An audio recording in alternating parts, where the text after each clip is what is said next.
Hello aspirant, welcome to Baruipur competitive centre. তো আজ থেকে আমি যে নতুন সিরিজটা শুরু করতে চলেছি সেটা হচ্ছে মিশন পঞ্চায়েত, এবং এই একই নামে একটা বই পাবলিশ হয়েছে, তার নাম হচ্ছে মিশন পঞ্চায়েত অন্বেষা পাবলিশার্স থেকে। তো এই বই থেকেই আমি পুরো কমপ্লিট করব। প্রথমে যেটা করব সেটা হচ্ছে জেলাভিত্তিক যে এমসিকিউগুলো এই বইয়েতে আছে, ঠিক আছে। আমার মনে হচ্ছে এই বইতে জেলাভিত্তিক যে এমসিকিউগুলো আছে সেগুলো প্রচণ্ড গুরুত্বপূর্ণ, এবং সেগুলো হওয়ার পরে এই বইয়েতে বাকি যা যা টপিক আছে, যেগুলো পুরো পঞ্চায়েতে যা যা সিলেবাস আছে সেগুলো পুরো মেনটেন করেছে, তোমরা এখানে দেখতেই পাচ্ছ। তো সেইগুলো আমি করিয়ে দেবো। তো চলো, প্রথমে আজকের যে জেলাটা করাবো সেই জেলাটার নাম কি? সেই জেলাটার নাম হচ্ছে নদিয়া, এবং এই নদিয়া থেকে যে এমসিকিউগুলো আসে সেগুলো আজকে আমি করিয়ে দেবো, ঠিক আছে। এরকম প্রত্যেক দিন একটা একটা করে আমি জেলা করিয়ে দেবো, এবং তোমরা দেখবে আস্তে আস্তে মানে এই জেলার উপরে কিন্তু কোশ্চেন ভালো আসে, ঠিক আছে। এই যে যত পঞ্চায়েত লেভেলের পরীক্ষা বলো বা এই যত লেভেলের পরীক্ষা আছে, জেলা থেকে কিন্তু কোশ্চেন আসেই আসে, এবং যে যে জেলার অন্তর্গত সেই জেলা নিয়ে সর্বদা তোমাদের জানাটাও কিন্তু বেশি গুরুত্বপূর্ণ। বাকিরাও কিন্তু জানতে হবে, যে প্রায় সব জেলা নিয়েই সব গুরুত্বপূর্ণ জিনিস সবাইকেই জানতে হয়, কিন্তু যে জেলায় যার নিজের জেলা যেটা, সেটা কিন্তু মানে পুরো একদম নখদর্পণে থাকতে হবে, বুঝতে পারলে। তো এই মুহূর্তে আমাদের পশ্চিমবঙ্গে আছে কটা? 23টা জেলা, 5টা নতুন জেলা হওয়ার কথা আছে, কিন্তু সেটা একটা আলোচনার পর্যায়ে আছে, সুতরাং ওগুলো নিয়ে আমি এখন আলোচনা করব না। তো আপাতত নদিয়া জেলায় যে প্রশ্নগুলো এই বইয়েতে দিয়েছে সেইটা নিয়ে আমি আলোচনা করি। প্রথমে প্রশ্ন কি বলছে? প্রথম কথা হচ্ছে, এই যে নদিয়া জেলা, এর হেডকোয়ার্টার কোনটা? সেটা হচ্ছে কৃষ্ণনগর। তোমরা সবাই জানো কৃষ্ণনগর, ঠিক আছে। কৃষ্ণনগর হচ্ছে হেডকোয়ার্টার। কিন্তু এখানে যে প্রশ্নটা প্রথমে দিয়েছে, যে নদিয়া জেলা কোন প্রশাসনিক বিভাগের অন্তর্গত। তোমাদের একটা জিনিস বলে দিই, যারা জানো তারা তো জানো, আর যারা জানো না তাদের বলে দিই যে প্রশাসনিক বিভাগ মানে কি। আমাদের যে পশ্চিমবঙ্গ, এই পশ্চিমবঙ্গটা চালনা করার জন্য বিভিন্ন প্রশাসনিক বিভাগে কী হয়েছে, জিনিসটাকে ভাঙতে হয়েছে। তা 5টা প্রশাসনিক বিভাগে ভাঙতে হয়েছে। তার মধ্যে এই যে প্রেসিডেন্সি বিভাগটা আছে, এই প্রেসিডেন্সি বিভাগের মধ্যে 5টা জেলা আছে, ঠিক আছে। দুটো পরগনা আছে, মানে 24 পরগনা, একটা নর্থ একটা হচ্ছে সাউথ, দুটো পরগনা আছে। কলকাতা আছে, এবং কলকাতার ভাই হাওড়া আছে, যেহেতু কলকাতা আর হাওড়াকে যমজ শহর বলা হয়। আর তার সাথে কি আছে? তার সাথে আছে নদিয়া, ঠিক আছে। তাহলে কি হলো? অপশান এ হবে উত্তর। নদিয়া তাহলে কোন প্রশাসনিক বিভাগের অন্তর্গত? তাহলে হচ্ছে প্রেসিডেন্সি বিভাগের অন্তর্গত। এই বাকিগুলোও জানতে হবে, যখন আমি অন্য জেলা করাবো তখন কিন্তু আমি সেগুলো বলে দেবো। যেমন এখানে দেখো মালদাহ আছে, মালদাহ মানে কি হবে? সেখানে সেখানে উত্তর দিনাজপুর, দক্ষিণ দিনাজপুর, মালদা আর মুর্শিদাবাদ, এই 4টে নিয়ে হবে মালদাহ মানে প্রেসিডেন্সি, বুঝতে পারলে। তো এই এই 4টে নিয়ে হবে মালদাহ প্রশাসনিক বিভাগ। তো এইভাবে আমি যখন অন্যান্য জেলাগুলো করাবো আমি সব ডিটেলে বলে দেবো, ঠিক আছে। যে জেলাটা যখন করাচ্ছি সেটার উপরে আমি বেশি ফোকাস করব। নেক্সট কি বলছে? বলছে কৃষ্ণনগর কোন নদীর তীরে অবস্থিত। এটা খুব গুরুত্বপূর্ণ প্রশ্ন, যারা কম্পিটিটিভ পরীক্ষার সাথে যুক্ত তারা জানে হচ্ছে এই কোশ্চেনটা কতবার কত পরীক্ষায় এসছে, ঠিক আছে। কৃষ্ণনগর হচ্ছে কি জলঙ্গি নদীর তীরে অবস্থিত। স্টার মারবে এই কোশ্চেনটা, যারা যারা বইটা মানে নেবে আর কি, তারা এই এই টাইপের কোশ্চেনগুলো আমি যেগুলো বলে দেবো স্টার মারতে, সেগুলো স্টার মারবে, কারণ এগুলো বারবার আসে, ঠিক আছে। আচ্ছা, এরপরে দেখো এখানে ভাগীরথী অপশানে আছে, আমি বলে দিই ভাগীরথী নিয়েও একটু। ভাগীরথী নদী কী করেছে? মুর্শিদাবাদ জেলা যখন পড়াবো তখন আমি ডিটেলে বলবো, কিন্তু এখন বলে দিই মুর্শিদাবাদ জেলাকে 2 ভাগে ভাগ করেছে ভাগীরথী। মুর্শিদাবাদ, মুর্শিদাবাদকে কী করেছে? 2 ভাগে ভাগ করেছে কে? ভাগীরথী। আর কি এই ভাগীরথীর তীরে কি কি মানে শহর আছে? শহর বলতে ভাগীরথীর তীরে সেই অরিজিৎ সিংয়ের যে বাড়ি জিয়াগঞ্জ, ওটাও তো ভাগীরথীর তীরে।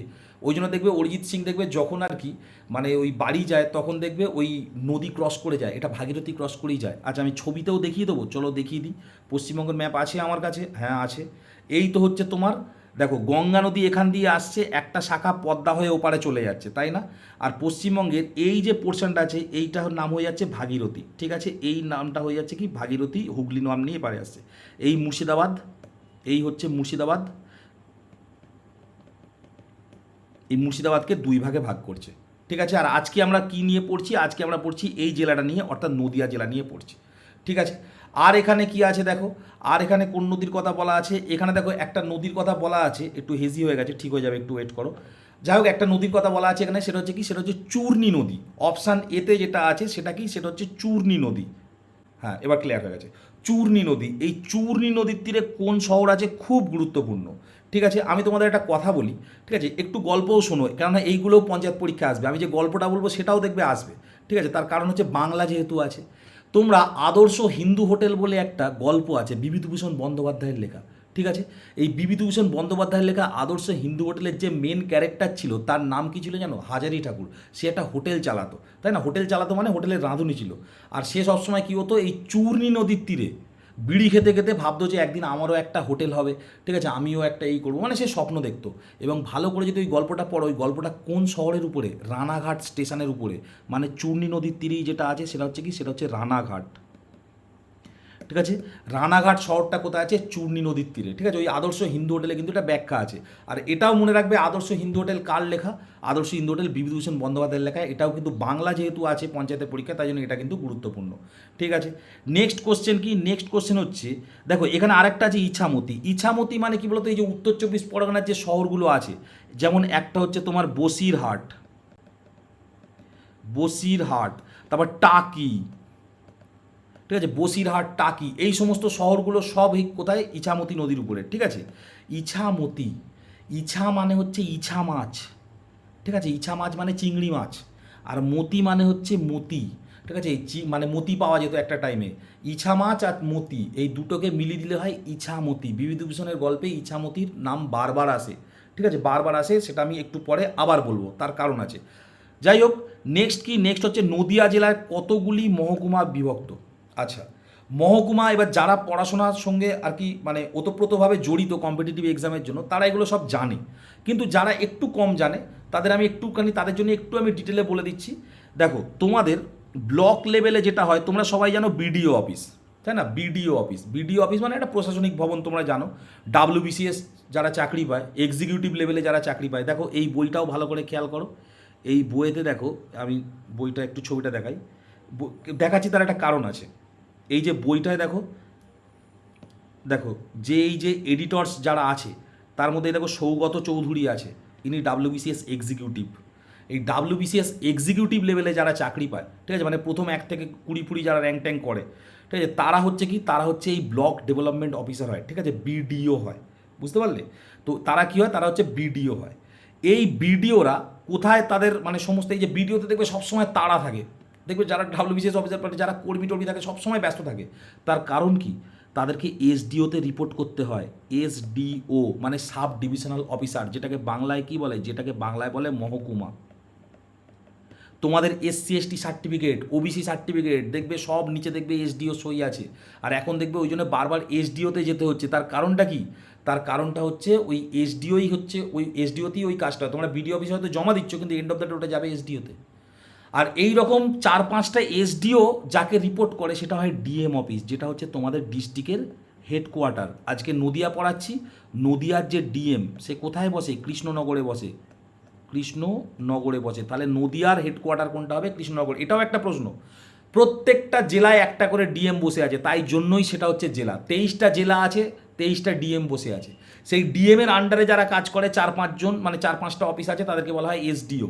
আর প্রত্যেকটা এসডিওর আন্ডারে বেশ কিছু অফিস আছে, তাদেরকে আমরা কি বলি? তাদেরকে আমরা বিডিও বলি। ঠিক তেমনি নদিয়া জেলায় বলছে কতগুলি মহকুমা বা এসডিও আছে? 4টে এসডিও আছে। যারা নদিয়ার ছেলে মেয়ে তারা এই জিনিসটা একটু মিলিয়ে নাও, একটা ট্রিক আছে মনে রাখার জন্য। কী কী মনে রাখতে বলি আমি যখন পড়াই তখন সবসময় বলি এটা কেকেআর টিম মনে রাখতে। আমাদের এই কলকাতা নাইট রাইডার্স আছে না, কেকেআর টিম, কেকেআর টিম মনে রাখবে, হয়ে যাবে। কে ফর কি? কে ফর প্রথম কে ফর হচ্ছে কৃষ্ণনগর, প্রথম কে ফর কৃষ্ণনগর। কৃষ্ণনগরে কি হচ্ছে? এসডিও আছে, মানে কৃষ্ণনগর এসডিও। তারপরে কি হচ্ছে? নেক্সট কে ফর হচ্ছে কল্যাণী, আর আর ফর হচ্ছে রানাঘাট, আর টি এর টি মানে কি? টি মানে হচ্ছে তেহট্ট। ঠিক আছে, এই 4টে এসডিও আছে নদিয়া জেলায়। ঠিক আছে, নেক্সট হচ্ছে হরিণঘাটা ব্লক। বলছে হরিণঘাটা ব্লক কোন মহকুমার অন্তর্গত? আমি উত্তর পরে বলছি, তোমরা উত্তরটা আগে দাও। কিন্তু এই হরিণঘাটা ব্লক নিয়ে সবথেকে গুরুত্বপূর্ণ যে প্রশ্নটা, সেটা হচ্ছে হরিণঘাটা ব্লক কী জন্য বিখ্যাত? কেন এইটা নিয়েই প্রশ্ন করেছে, বাকি জিনিসগুলো নিয়ে কেন প্রশ্ন করেনি? কেন হরিণঘাটা বিখ্যাত জায়গা? তার কারণ কি? ডেয়ারি শিল্পর জন্য পশ্চিমবঙ্গ সরকারের যে ডেয়ারি উৎপাদন, ঠিক আছে, অনেক আগে এই ডেয়ারি শিল্পর জন্য বিখ্যাত হরিণঘাটা। এমনি পরীক্ষায় প্রশ্নটা আসে। এবার যেহেতু পঞ্চায়েত লেভেলের প্রশ্ন, এবং সেখানে পঞ্চায়েত লেভেল মানেই কি? পঞ্চায়েত আমাদের বলবো ত্রিস্তরীয় পঞ্চায়েত, মানে পঞ্চায়েত, তারপর পঞ্চায়েত সমিতি, তারপর জেলা পরিষদ, এই ব্লক ক্লক নিয়েই কারবার, ঠিক আছে। সুতরাং এই টাইপের প্রশ্নগুলো কিন্তু আসবে। হরিণঘাটা ব্লক হচ্ছে কল্যাণী মহকুমার আন্ডারে আছে, মানে কল্যাণী এসডিওর আন্ডারে, মানে হরিণঘাটা অ্যাকচুয়ালি কোশ্চেনটা আরও তোমাদের বোঝার জন্য বলে দিচ্ছি, হরিণঘাটা বিডিও কোন এসডিওর আন্ডারে, বুঝতে পারলে। আমাদের অনেকে দেখবে মহকুমা মানেই বুঝতে পারে না, মহকুমা মানে এসডিও, আর এই ব্লক মানে বিডিও বলছে এখানে। তাহলে হরিণঘাটা বিডিও, যারা হরিণঘাটার ছেলে মেয়ে তারা বুঝতে পারবে হরিণঘাটা বিডিও তাহলে কোন এসডিওর আন্ডারে আছে, কল্যাণী এসডিওর আন্ডারে আছে, ঠিক আছে। নেক্সট কি, নেক্সট কোশ্চেনটা খুব গুরুত্বপূর্ণ, বলছে রামায়ণের প্রাচীন অনুবাদক ও কবি কৃত্তিবাস ওঝা, ঠিক আছে, রামায়ণের প্রাচীন অনুবাদক ও কবি কৃত্তিবাস ওঝা কোন জেলার ফুলিয়া গ্রামে জন্মগ্রহণ করে। এই দেখো কোশ্চেনটা করার মধ্যে একটা টেকনিক রেখেছে, এই জন্যই আমি মানে কিছু কিছু কোশ্চেনকেও আমার ভালো লাগে। দেখো সবটা বলে দিয়েছে কোশ্চেন, তাই না। এই একটা কোশ্চেন পড়লে সবটা বলা আছে। সেখানে কি বলা আছে, রামায়ণের প্রাচীন অনুবাদক কৃত্তিবাস ওঝা, মানে আমাদের যে কৃত্তিবাসী রামায়ণ, তাই না, রামায়ণের তো প্রচুর অনুবাদ আছে। সেখানে বাংলা যেটা স্বীকৃত, মানে স্বীকৃতিও পেয়েছে ঠিকঠাক, ঠিক আছে, যে বাংলায় যেটা ফেমাস রামায়ণ সেটা কি, সেটা হচ্ছে কৃত্তিবাসী রামায়ণ। মানে কি, রামায়ণ যে লিখেছেন বাংলায় যার অনুবাদ সেটা কে করেছেন, কৃত্তিবাস ওঝা। এবং এটাও বলে দিয়েছে যে উনি ফুলিয়া গ্রামে, এইটাও মনে রাখবে কারণ বিভিন্ন পরীক্ষায় ডিরেক্ট এই কোশ্চেনটাও চলে আসে। এবং কোন জেলার অন্তর্গত এই ফুলিয়া গ্রামটা, অবভিয়াসলি নদিয়া জেলার অন্তর্গতই হবে, নদিয়া নিয়ে আজকে পড়াচ্ছি, সুতরাং পুরোটা মনে রাখবে, ঠিক আছে। তাহলে কৃত্তিবাস ওঝা কী করেছিলেন, রামায়ণ অনুবাদ করেছিলেন। ওনার জন্ম কোন, বর্তমান কোন জেলায়, নদিয়ায়, এবং কোন গ্রামে, ফুলিয়ায়, ঠিক আছে। এবং রামায়ণের এই অনুবাদ নিয়ে আর একটা খুব গুরুত্বপূর্ণ প্রশ্ন আসে, সেটা কি, সেটা হচ্ছে যেটা হিন্দি অনুবাদ, যেটা রামায়ণের যেটা হিন্দি অনুবাদ সেটা খুব ফেমাস, তার নাম কি, তার নাম হচ্ছে রামচরিত মানস। রামচরিত মানস খুব ফেমাস, পরীক্ষায় বারবার আসে। এটা কে লিখেছিলেন, রামচরিত মানস হচ্ছে তুলসীদাস। তুলসীদাস, এটা রামায়ণেরই গল্প, ঠিক আছে, এটা হিন্দিতে ফেমাস। আর একটা বলি, রামচরিত, রামচরিত এটা কিন্তু রামায়ণ না। আমি এই দুটো একসাথে কেন লিখলাম, পরীক্ষায় দুটো কোশ্চেন বারবার আসে এবং সবাই গুলিয়েও ফেলে, তাই জন্য আমি দুটো পাশাপাশি লিখে দিলাম। রামচরিত মানস যেটা, সেটা হচ্ছে রামায়ণ, হিন্দির রামায়ণ, সেটা তুলসীদাস লিখেছিলেন, দেবনগরী ভাষায় লিখেছিলেন, ঠিক আছে। আর আমাদের যে রামায়ণ, মানে রামচরিত শুধু, এটা রামায়ণ না, সরি, রামচরিত যেটা শুধু, এটা এটা হচ্ছে এই যে মানে আমাদের ছিল না, মানে কি বলে ওটাকে, পাল বংশ ছিল না, রামপাল, সেই রামপালকে নিয়ে এটা নিয়ে লেখা। এটা হচ্ছে সন্ধ্যাকর নন্দী লিখেছিল, সন্ধ্যাকর নন্দী এইটা লিখেছিলেন, ঠিক আছে। এটা হচ্ছে রামপালকে নিয়ে, দুটো জিনিস সম্পূর্ণ আলাদা, ঠিক আছে। একটা হচ্ছে রামায়ণ আর একটা হচ্ছে একজনের জীবনী। যাই হোক, নেক্সট কোশ্চেন কি বলছে, বলছে নদিয়া জেলায় মোট পঞ্চায়েত সমিতির সংখ্যা কটা, ঠিক আছে। নদিয়া জেলায় মোট পঞ্চায়েত সমিতির সংখ্যা হচ্ছে 18টা, ঠিক আছে, কিন্তু অপশানে অনেক সময় 17 থাকতে পারে, 18 না থেকে, বেসিক্যালি 17টা এমএলএ আছে ওখানে, ঠিক আছে। কিন্তু যদি পঞ্চায়েত সমিতি বলে, নদিয়া জেলায় কটা, 18টা, এবং অনেক সময় দেখবে অপশানে 17টা আছে। যারা নদিয়ার ছেলে মেয়ে তারা আমাকে পুরো ডিটেল জিনিসটা পাঠিয়ে দিও, ঠিক আছে। কিন্তু এখানে বহু জায়গায় 17 লেখা থাকে, বহু জায়গায় 18 লেখা থাকে, কিন্তু অপশান অনুযায়ী এটা 18ই হবে, ঠিক আছে। এইবার বলি, এই যে পঞ্চায়েত সমিতি, ব্যাপারটাই তো বোঝা গেল না অনেকের ক্ষেত্রে। তোমরা পঞ্চায়েতের জন্য পরীক্ষার জন্য তোমরা অ্যাপ্রোচ করছো, সুতরাং কিছু জিনিস তোমাদের জানতে হবে। এই বইয়েতেও সেই জিনিসগুলো লেখা আছে, আমি বলে দিচ্ছি। দেখো আমাদের যে পঞ্চায়েত, সেই পঞ্চায়েতি ব্যবস্থাটা আমাদের যে সংবিধানের আর্টিকেল 40-এ লেখা আছে, আর্টিকেল 40-এ লেখা আছে, ঠিক আছে। এখানে পঞ্চায়েত রাজের কথা বলে আছে, এবং 243 থেকে 243-এর ও পর্যন্ত এই পঞ্চায়েতের কথা বলা আছে, ঠিক আছে, 1 নম্বর কথা। 2 নম্বর কথা কি, আমাদের পঞ্চায়েত হচ্ছে ত্রিস্তরীয় পঞ্চায়েত, ঠিক আছে, ত্রিস্তরীয় পঞ্চায়েত। একদম নিচে কি, একদম নিচে আছে গ্রাম পঞ্চায়েত, ঠিক আছে। তোমাদের দেখবে তোমাদের গ্রাম পঞ্চায়েত থাকে সব জায়গায়, সেই পঞ্চায়েত সদস্যরা থাকে, তাই না। এই সদস্যরা মিলে একজনকে দেখবে হেড বানায়, তাকে আমরা পঞ্চায়েত প্রধান বলি।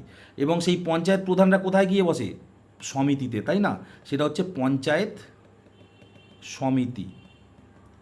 এবং তারা কোথায় রিপোর্ট করে, জেলা পরিষদ, ঠিক আছে, জেলা পরিষদ। আমাদের হচ্ছে 3 টায়ারই পঞ্চায়েতের ব্যবস্থা। একদম লোয়ারটা কি, গ্রাম পঞ্চায়েত, তার উপরে কি আছে, পঞ্চায়েত সমিতি, এবং তার উপরে কি আছে, জেলা পরিষদ। পরীক্ষায় বারবার প্রশ্নটা আসে এবং আমি গ্যারান্টি দিচ্ছি তোমাদের এই যে পরীক্ষা আসবে, পঞ্চায়েতের পরীক্ষা হবে, এখানে এই কোশ্চেনটা আসবেই আসবে। ঠিক আছে, আমি এখানে আর পঞ্চায়েত নিয়ে অত ডিটেলে আলোচনা করছি না, তাহলে ভিডিওটা বড় হয়ে যাবে। কেননা যেহেতু জেলাভিত্তিক আলোচনা হচ্ছে, তোমাদের যদি জানার ইচ্ছা থাকে তোমরা দেখবে আমি একটা ভিডিও বানিয়ে দেবো, পুরো সংবিধান মানে পুরো পলিটিটাই বানিয়ে দেবো, সেখানে পঞ্চায়েতও থাকবে, মানে পুরো সংবিধান নিয়ে আমি সব বানিয়ে দেবো, সেখানে পঞ্চায়েতটা আমি একটু বেশি করে আলোচনা করে দেবো। যেহেতু আচ্ছা ঠিক আছে, 2-2.5 ঘন্টার মধ্যে একটা ভিডিও বানিয়ে দেবো, পঞ্চায়েতে ওর বাইরে কোশ্চেন যাবে না। ঠিক আছে, সংবিধানে পঞ্চায়েতে যা যা কোশ্চেন আসবে ওর বাইরে যাবে না। 2.5 ঘন্টার ভিডিও পিডিএফও আমি ফ্রিতে দিয়ে দেবো। ঠিক আছে, তো সেখানে আমি ডিটেলে আলোচনা করে নেবো। নেক্সট হচ্ছে ঐতিহাসিক স্থান পলাশী কোন জেলার মধ্যে পড়ে? আচ্ছা, তোমরা সবাই জানো পলাশীর আমবাগান। ঠিক আছে, তোমরা জানো সেই সিরাজদৌল্লাদের সেই যে সিরাজদৌল্লার যে সেই যুদ্ধ, ঠিক আছে, লড়াই, পলাশীর যুদ্ধ কত সালে হয়েছিল? পলাশীর যুদ্ধ হয়েছিল 1757 সালে, তাই না? আরও স্পেসিফিকভাবে বললে কত হয়? 23শে জুন 1757 সালে হয়েছিল পলাশীর যুদ্ধ। সেটা কোন জেলার মধ্যে পড়ে? 90% ছেলে মেয়ে যারা পড়াশোনা করে যাবে না, মুর্শিদাবাদ মেরে দিয়ে বসে থাকবে। তার কারণ কি? তার কারণ নবাবের ব্যাপার আছে। সিরাজদৌল্লা জানে মুর্শিদাবাদের সাথে একটা কানেক্টেড ছিল। আবার যারা যারা মুর্শিদাবাদ ঘুরে এসছে তারা ভাববে ও আচ্ছা আচ্ছা, তাহলে এখানেই তো সিরাজদৌল্লা ছিল, পলাশীর যুদ্ধ এখানে হয়েছিল, মানে মুর্শিদাবাদই হবে। ভুল হয়ে যাবে। পলাশী হচ্ছে নদিয়া। ঠিক আছে, নদিয়া জেলায় হচ্ছে পলাশী আছে। এবার তোমাদের আমি বলে দিই, এই যে নদিয়া জেলা যেখানে শেষ, সেখান থেকেই তো মুর্শিদাবাদ শুরু। দেখো, এই যে নদিয়া জেলা, এই তো নদিয়া জেলা, এই নদিয়া জেলা যেখানে শেষ সেখানেই তো মুর্শিদাবাদ তার উপর থেকে শুরু।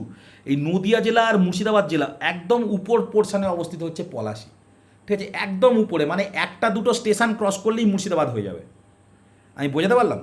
মানে এই যে নদিয়ার পলাশী যেটা বলা হয়, সেটা এখন তো ভাগে হচ্ছে নদিয়ার মধ্যে পড়েছে, কিন্তু ওটা যদি একটা স্টেশন, যার লাস্ট স্টেশন, নদিয়ার লাস্ট স্টেশন হয় হচ্ছে তোমার পলাশী স্টেশন, তারপরে যেই পলাশী স্টেশনটা ক্রস করবে তুমি মুর্শিদাবাদে চলে যাবে। মানে বুঝতে পারলে, পুরো বর্ডার এরিয়ায় আছে। তাহলে মনে রাখবে হচ্ছে ঐতিহাসিক স্থান যে পলাশীর মানে আমবাগান যেটা বলা হয়, সেটা কোথায় আছে? সেটা হচ্ছে নদিয়ায় আছে।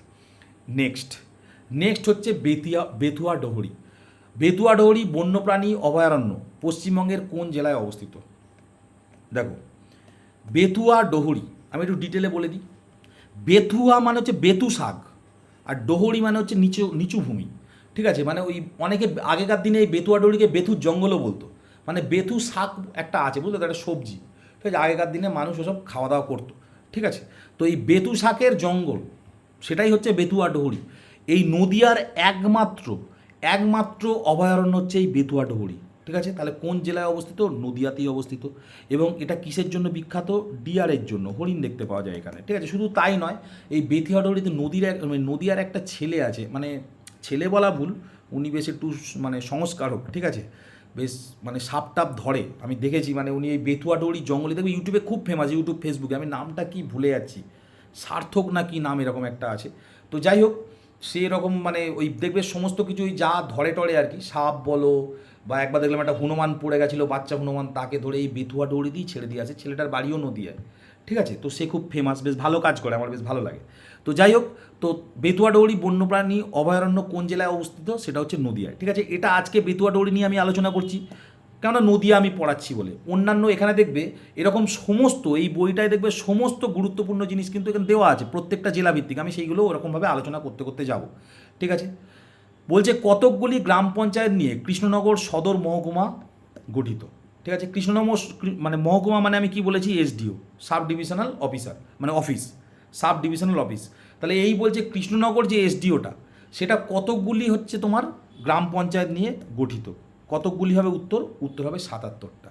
ঠিক আছে, আচ্ছা, কৃষ্ণনগর কথাটা যেখানে এলো, আমি একটা কথা বলে দিই। কৃষ্ণনগরে তোমরা সবাই জানো যে কর্কটক্রান্তি রেখা ভারতবর্ষের কটা মানে রাজ্যের উপর দিয়ে গেছে? 8টা রাজ্যের উপর দিয়ে গেছে, তাই না? আমি সবসময় বলি কর্কটক্রান্তি রেখা মানে 23.5 ডিগ্রি, যেটা উত্তর কর্কটক্রান্তি রেখা। খুব গুরুত্বপূর্ণ প্রশ্ন, যে ভারতবর্ষের কটা রাজ্যের উপর দিয়ে গেছে? ঠিক আছে, ভারতবর্ষের গুজরাট রাজ্যের উপর দিয়ে গেছে। ঠিক আছে, রাজস্থান, মধ্যপ্রদেশ,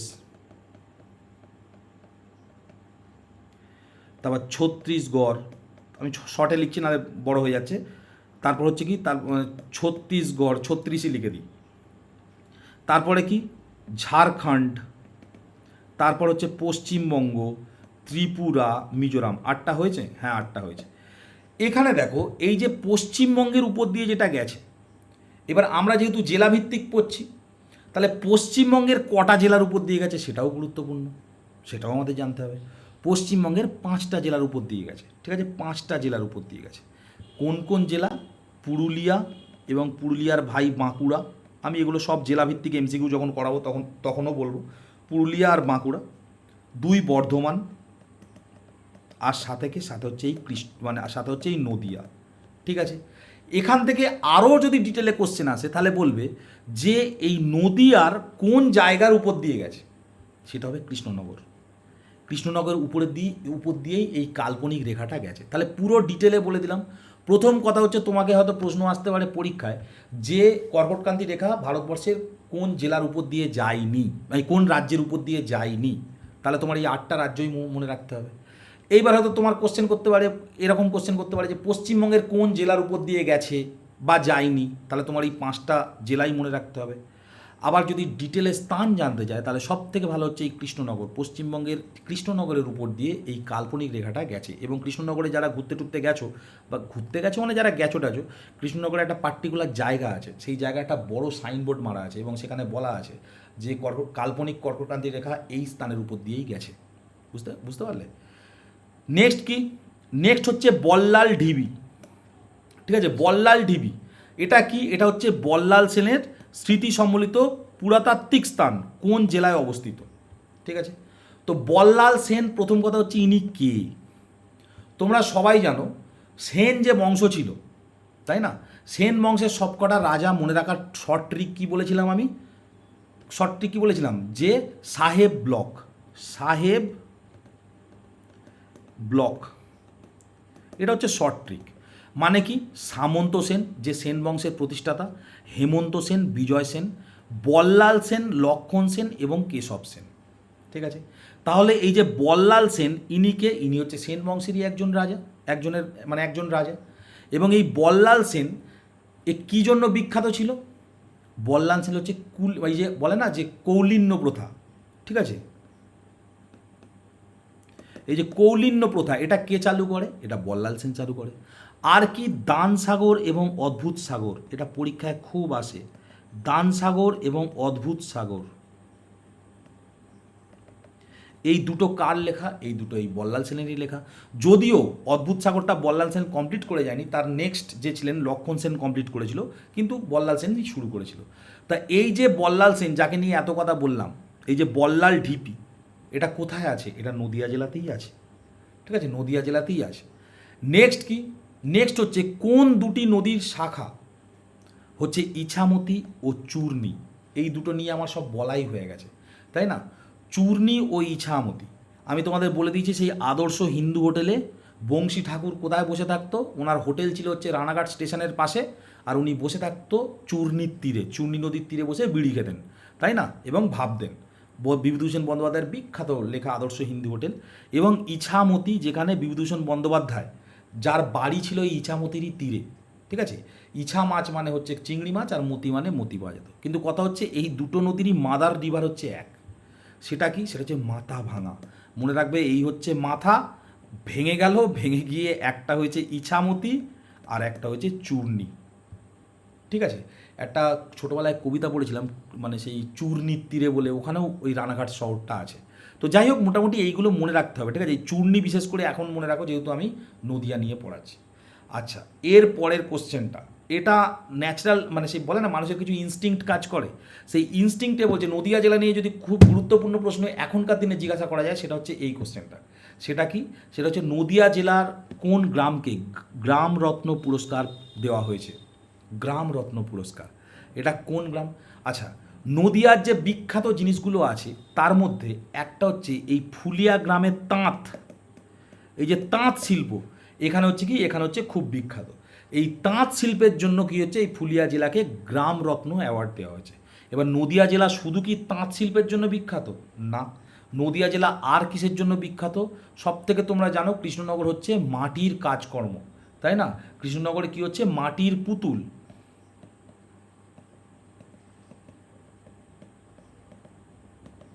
মাটির পুতুলের জন্য কৃষ্ণনগর বিখ্যাত।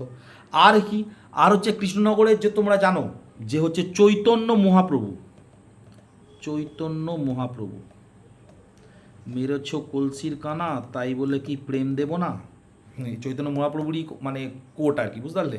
তো যাই হোক, এই চৈতন্য মহাপ্রভু তোমরা জানো সবাই মায়াপুরে অনেকে ঘুরতেও যাও, এবং সেখানে ইসকন যে মন্দিরটা আছে সেটাও তোমরা জানো। তো এটাও কোথায় আছে, এটাও আছে হচ্ছে নদিয়ায়, ঠিক আছে। এবং নদিয়াতে এই যে বেথুয়া ডোহরি, এই যে হচ্ছে মাটির পুতুল, ফুলিয়া গ্রামের তাঁত, ঠিক আছে, চূর্ণী নদী, কৃষ্ণনগর নদী হচ্ছে তোমার মানে জলঙ্গির তীরে, এই কোশ্চেনগুলি, এবং কটা হচ্ছে তোমার এসডিও আছে, ডিএম অফিস কোথায়, অর্থাৎ হেডকোয়ার্টার কোথায়, কোথায় হেডকোয়ার্টার, নদিয়ার হেডকোয়ার্টার কৃষ্ণনগরে, ঠিক আছে। মানে যেটা আমি তোমাদের ভাগটা দেখালাম, একদম বিডিও, তার উপরে এসডিও, মানে 4টে এসডিও আছে, তার উপরে কি হচ্ছে একটা ডিএম অফিস আছে। এই ডিএম অফিস কি, এই ডিএম অফিস হচ্ছে কৃষ্ণনগরেতেই আছে, ঠিক আছে। তো এই 12টা কোশ্চেন হচ্ছে এই তোমাদের এই মানে নদিয়া জেলা নিয়ে দেওয়া আছে, এবং তার পাশাপাশি যা কিছু হতে পারে এক্সট্রা সেগুলো আমি বলে দিলাম, ঠিক আছে। তোমরা, আমি করাচ্ছি হচ্ছে তোমাদের এই মিশন পঞ্চায়েত অন্বেষা বইটা থেকে, ঠিক আছে। এবং মানে যাদের দরকার আর কি তারা বইটা মানে জোগাড়ও করে নিতে পারো, আমি কমপ্লিট করাবো, ঠিক আছে। এই জেলা তো কমপ্লিট করাবোই, কারণ প্রতিদিন আমি একটা করে ভিডিও আমি এখানে দেবো, ঠিক আছে। তো মোটামুটি নদিয়া জেলা নিয়ে আমি যা যা তোমাদের যদি এক্সট্রা কিছু ইনফরমেশান লাগে সেগুলো আমাকে কমেন্ট বক্সে জানাবে, ঠিক আছে। আমি সেগুলো মানে এতে মানে এ করে দেবো, ঠিক আছে। আমি আলাদা করে আবার সেই ভিডিও মানে জিনিসগুলো নিয়ে আমি আলোচনা করে দেবো, ঠিক আছে। যারা যারা নদিয়ার ছেলে মেয়ে আছে তারা কমেন্ট করবে অবশ্যই আমাকে। নেক্সট দিন আমি হাওড়া জেলা নিয়ে আলোচনা করবো, এইভাবে একটা একটা করে আমি সব জেলা নিয়ে মোটামুটি আলোচনা করে কমপ্লিট করে দেবো। তো আজকে এই পর্যন্তই থাক, দেখা হবে পরের ভিডিও, ততক্ষণ স্টে টিউন অ্যান্ড বাই।